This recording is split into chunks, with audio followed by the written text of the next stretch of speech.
Hey guys, Mark Allen, BHSpringSolutions LLC and BHSpringSolutions.com, and it is August 2023, and we have a brand new Girsan MC1911C.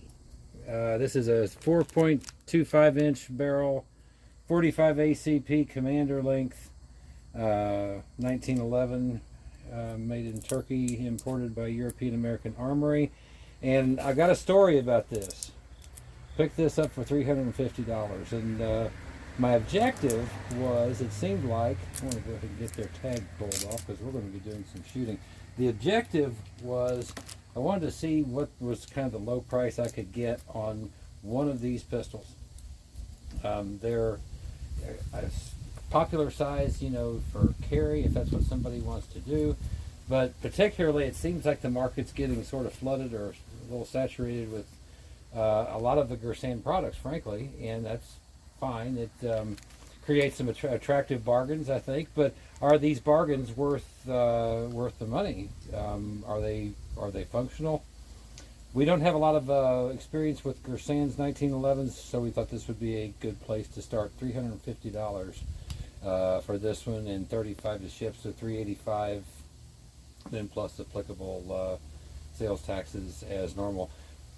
Some of the things we find kind of large but functional, ambidextrous safety. We do have some nice checkering here on the front strap, which does make a nice feeling hold. Among the things that are not as what we would kind of like to see in a serious use gun, the magazine catch is quite stiff. It kind of requires me to get my position and leverage the hand. When the slide is locked back and there's a magazine in the pistol, releasing that with the slide stop is very, very difficult when there's a magazine in, which we do not currently have. That was another thing that we noticed. Another thing that we noticed real quickly, and we'll talk about, was a kind of heavier than normal 1911 trigger brake, if you will.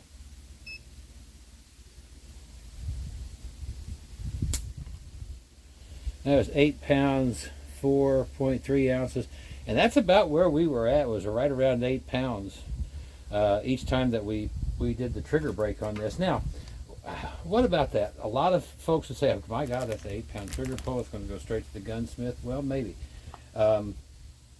There's several different schools of thought here, but one thing is for sure.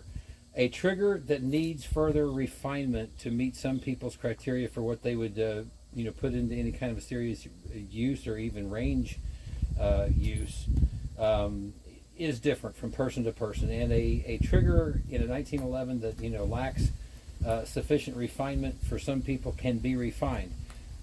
Triggers that come 2.5 pounds out of the box can do that for several reasons, but among those reasons are that you may have to replace parts, you may have to rebuild the fire control group in order to get that back to an acceptable level, because for a lot of people a 2.5 pound trigger, especially on an adrenaline trigger or a defensive roll handgun, would not be acceptable. Likewise the other direction. But there's no such thing as a one-size-fits-all trigger. So to Girsan's credit, and I don't want to think we're picking on Girsan here, because in all fairness, on this subject of the 8-pound triggers, and we're seeing the same thing in the high powers from Girsan, but we saw Browning high powers, for as long as I was alive, I think, or have been alive, and they were in production.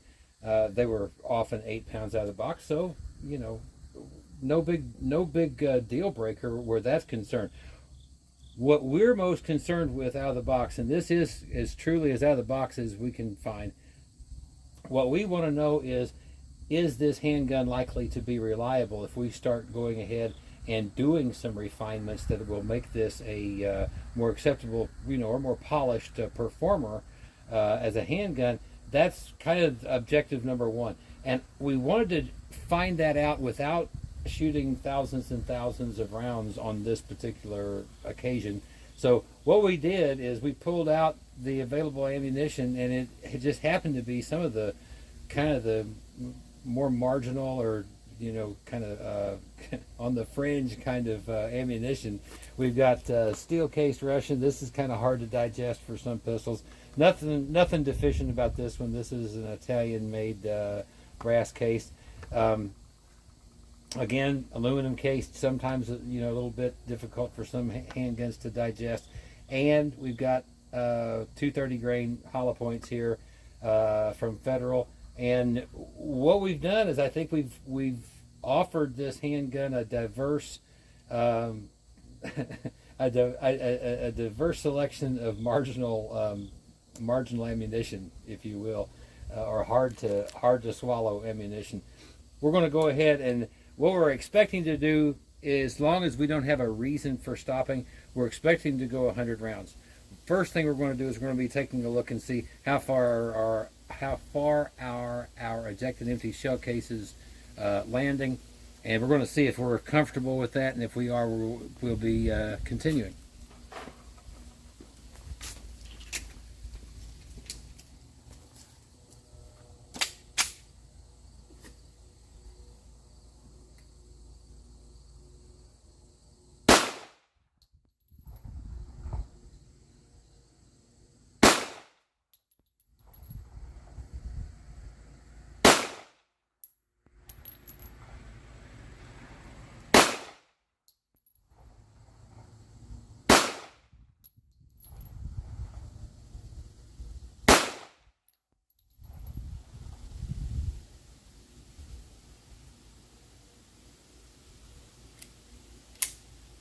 That was a fail to go into battery.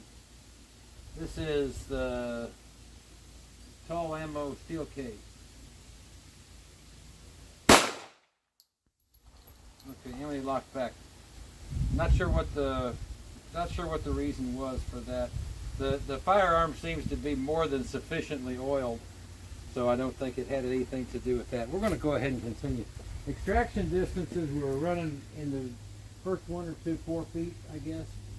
Then we got out predominantly about 7 feet. Between 7 and 8. Yeah. Okay, we're going to go ahead. We're going to continue on. We'll go to the Perfecta, the brass cased ammunition next. We've got 8 rounds of that.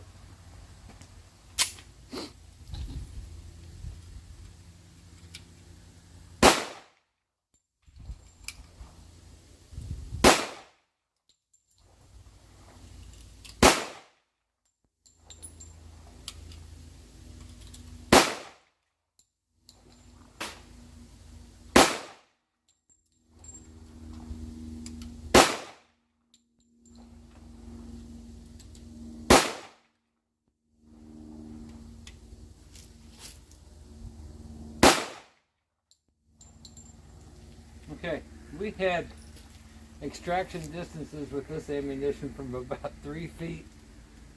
We had a couple that probably were out around 12.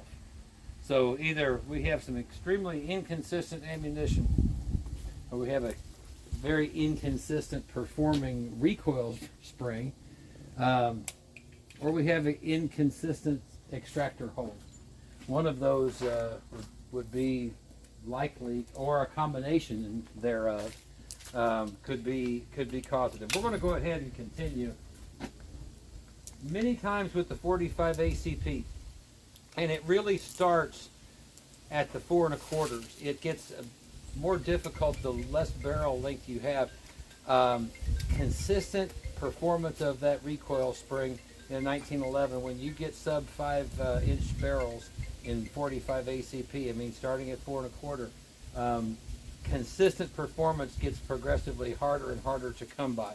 So this business that we just shot with 8 rounds of brass cased factory ammunition, and we had this wide ejection field, that's telling us something. We don't know what that's telling us yet. We're going to see if the aluminum cased Blazer casings do anything more for us as far as consistency.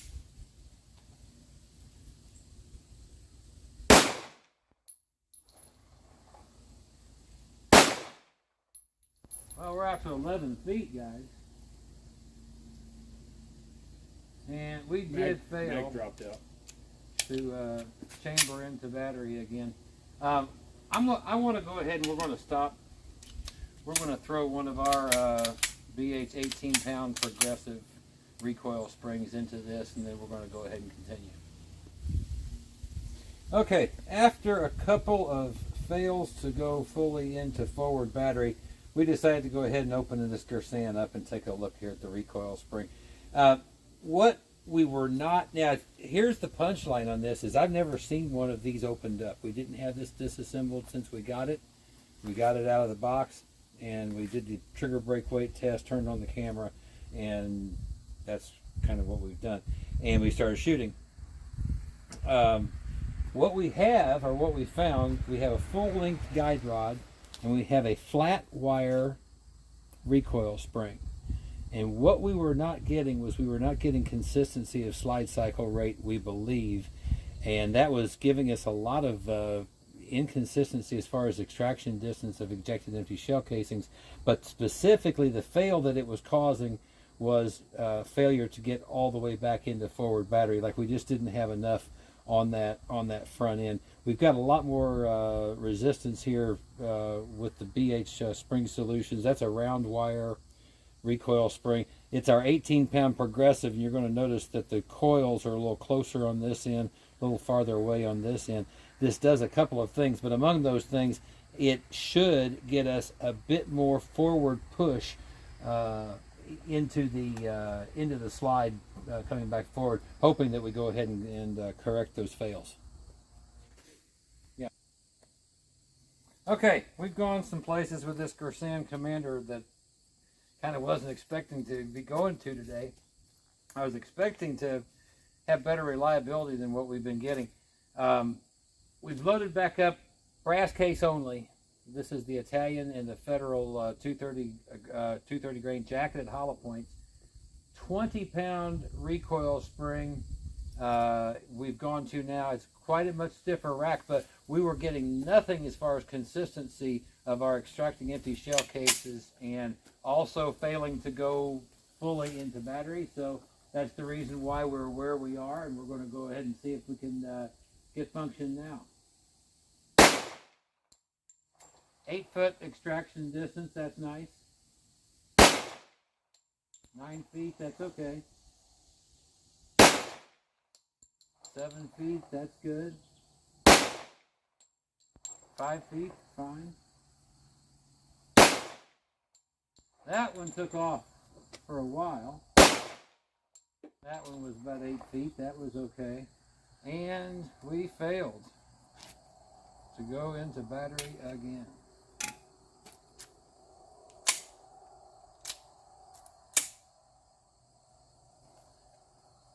Had one left, that was the last one.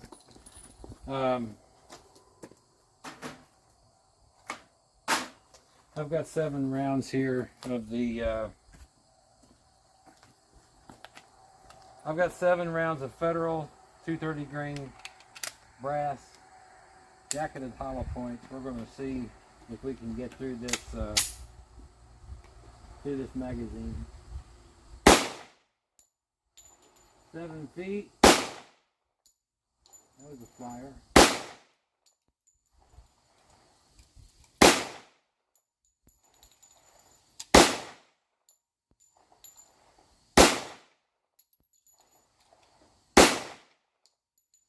Okay, we went through that magazine and everything seemed fine. Lot of distance still on the extraction distance on this one. We're going to be making some changes. I'm not super happy with this. Not real happy with this at all out of the box. Tell you what, we're going to load up 2 more magazines. I want to see the brass here one more time with this. Okay, I'm ready. All right. I wanted to see this pistol perform one more time with some brass. Using 7-round magazines, those should be the most reliable magazines. Using only the brass cased ammunition as well. This is the Ball Perfecta ammunition.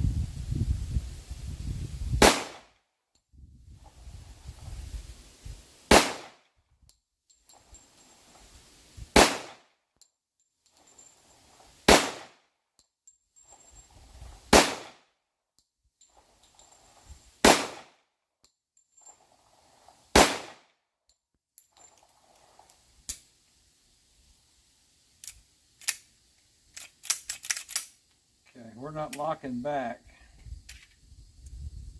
Normally 7-round magazines are pretty reliable for locking back. Okay, we're going to go with the Federal here one more time, the jacketed hollow points.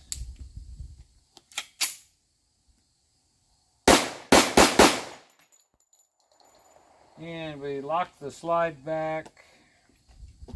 That's a fail that looks like that. The empty's gone.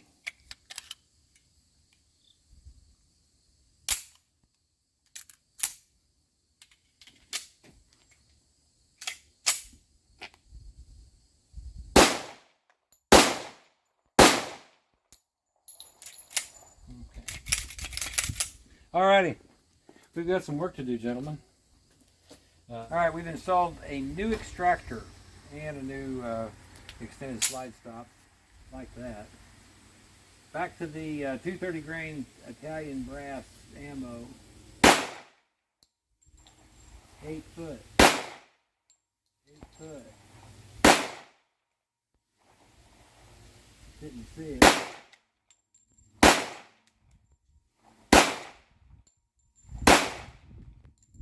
Okay, nice cycling through on that one. Would you load one of these with that steel case or the aluminum case, either one? I have a feeling this Federal 230 grain hollow points are going to cycle through.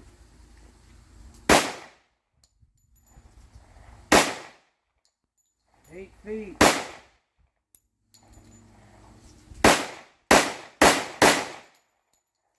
Good to go. Okay, we're back. So far, 20-pound BH recoil spring for Commanders. We've had we've not wanted to change back on that. We went ahead and put our extended slide stop in for just comfort, dropping the slide point. We just cycled a couple brass magazines with brass cased ammo in it. Everything cycled through fine. Now we're going to run back to the steel case, see what happens just for kicks and giggles with that.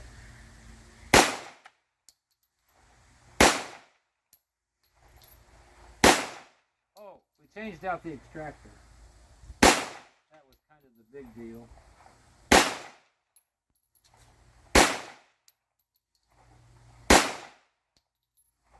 Okay. We're locking back the slide now. We weren't locking back the slide earlier, so we've kind of, looks like we're getting reliable on that. 10-round magazine with aluminum cased blazer ammunition.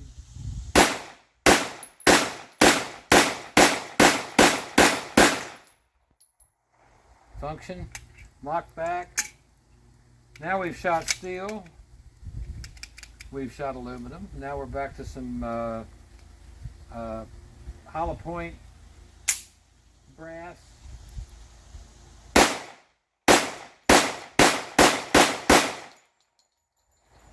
We weren't doing this earlier. I want to load the magazines up one more time, and we're going to pour some more through and see how we're going to be with function here. Okay, so at this point we've made 3 changes. We put in a new extractor.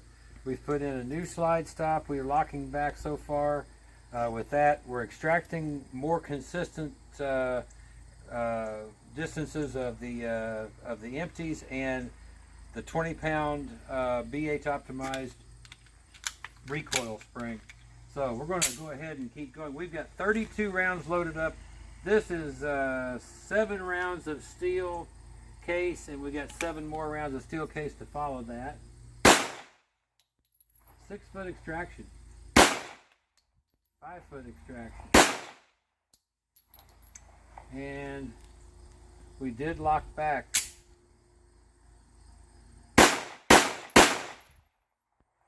And we did have that fail.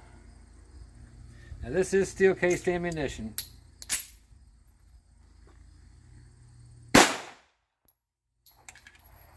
So far we've not had any malfunctions with any brass cased ammunition. We'll see if we can keep that record going in a second. That was 7 rounds of steel. Here's 10 rounds of aluminum.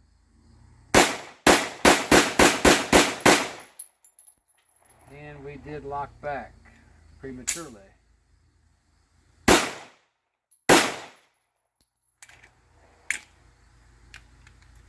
And we've got 8 rounds of hollow point brass cased.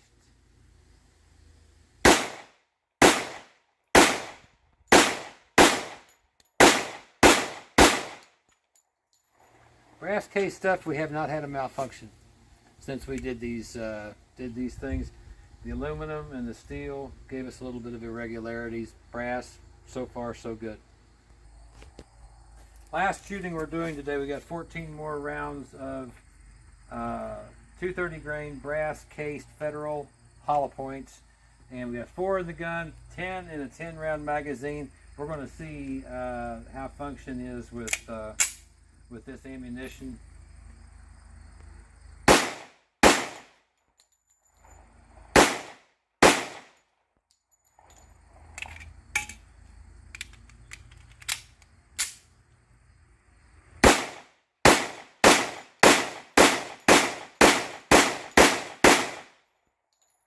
We just don't have anything to worry about, it seems like, with the brass cased ammo.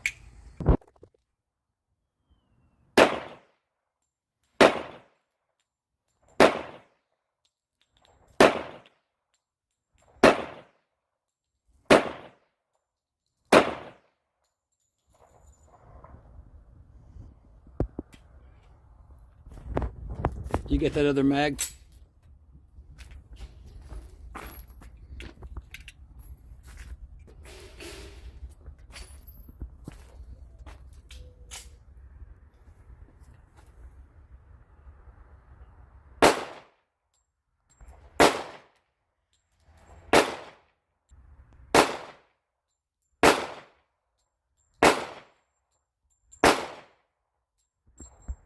Nine feet, really in the nice range. This is that Girsan $350 pistol that I picked up.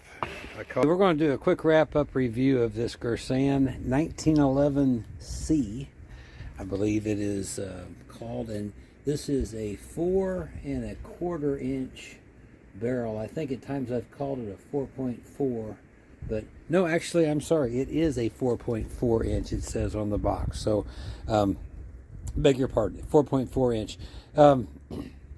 This did not look like this when we first got the handgun, and I wanted to just go over real quickly what we did to solve the function issues that we were having. We were having fails to extract. We did replace the extractor. That did solve that. And I believe that was a Nighthawk custom extractor that we installed there. We were having some excessive slide cycle rate, and we went with a 20-pound BHSpringSolutions optimized Commander recoil spring. All the springs were replaced in here with BHSpringSolutions springs ultimately. The operating system was changed, and it was changed to the SFS system, so we carry now in hammer forward condition. Pull the safety off, hammer cocks, ready to fire. We go back on safe and maintain cocked and locked in this format. We did the GI beaver tail because it prints less, and it's more concealable under clothing. We did go with the 1911 heirloom grips. Those are BH Masters grips. The extended slide stop, and we had the slide stop camming up prematurely with the original operating system, the original spring plunger spring here, the original slide stop, the original safety. We installed the SFS and the extended slide stop. We continued having that occasional premature slide locking back. On the opposite side of this slide stop, right here on the opposite side, we did just take enough material to take the finish off. And that would be the post that goes through and is closest to, say, your magazine. And I'm sorry, I was pointing here. Your post that I'm talking about would be in this area here. But there was one other key thing that resolved the slide prematurely locking back. This corner was a 90-degree it was just a corner, and it was getting in the way of the edge of the slide stop. We rounded that corner right here, so we would not have that jagged 90 right there. And we've put about 100 rounds through. Had no more premature slide locking back, and we believe that at this point we have resolved all the function concerns. That was slide locking back prematurely, fails to extract, fails to feed, and fails to go into full forward battery successfully.